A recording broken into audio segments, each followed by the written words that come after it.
to David at the restaurant, no matter how torn up she was about it. For the rest of the 15-minute commute, Leona wrapped her palm around the back of her neck to knead away the tension sitting there, trying to focus on the entire decade they were celebrating tonight, rather than just the past year they'd been through. This extravagant evening out was supposed to symbolize the start of learning how to live again.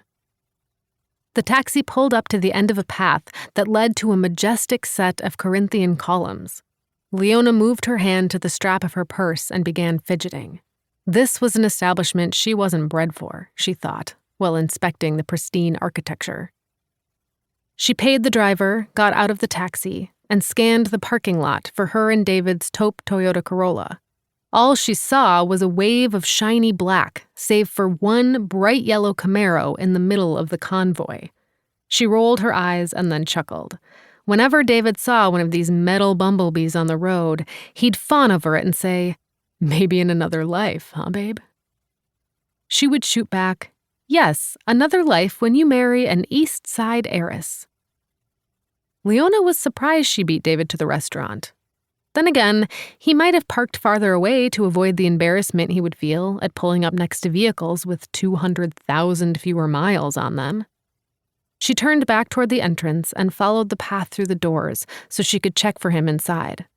She crossed the threshold, taking in the walls filled with framed Parisian scenes that stretched out over warm, refurbished floors, as well as tables glowing with candlelight near windows overlooking Lake Michigan. The stunning ambiance of wealth and romance, along with the heavenly aroma, made her stifle a gasp. Was this restaurant plucked right out of a cheesy chick flick? She marveled, wishing she wasn't impressed. She was suddenly aware of the mulberry cotton thrift store dress draping her pale body, advertising one who clips coupons and doesn't belong here. She finished absorbing the grandeur of her surroundings and realized the hostess was watching each of her slow steps through the restaurant's corridor. The polished navy dress hugging her curves did not appear to be from a thrift store, or made of cotton. "Welcome to Bartolotta's Lake Park Bistro," she said. "Do you have a reservation?" Leona cleared her throat and tried to cloak herself with poise. "Thank you, I am meeting my husband here. He might be seated already." The hostess grabbed 2 menus. "Follow me," she said, then nodded toward Leona's arm. "By the way, that is a beautiful bag."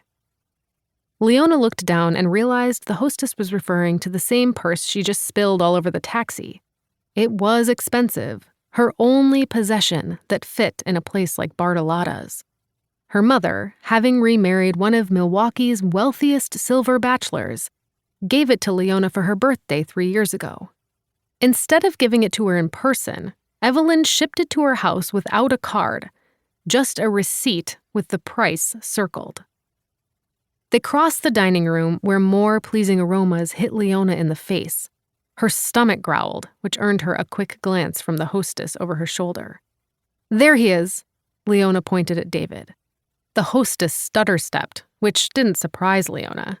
Most people seemed astonished when they learned her husband was David Warlon. She'd always been a bit amazed too, and thought that he was out of her league in every way.